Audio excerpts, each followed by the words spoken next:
আসসালামু আলাইকুম viewers, welcome back to Arzu's channel. আজকে দেখো আমরা শীতের সন্ধ্যে নাস্তা তৈরি করব।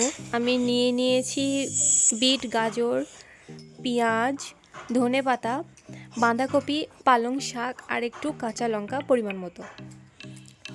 তারপর দিয়ে দেবো একটু বেসন পরিমাণ মতো, নুন আপনাদের পরিমাণ মতো, যে যেমন খেতে পারে।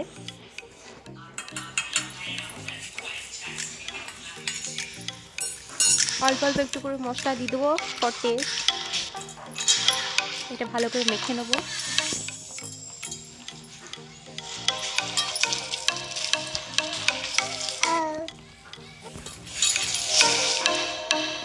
দেখো মাখানো হয়ে গেছে।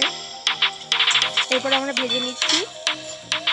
ভালো করে ভাজতে হবে যাতে ভেতরে কাঁচা কাঁচা না থাকে, আর ভালো করে তেল ঝরিয়ে তুলে নেবো আমরা।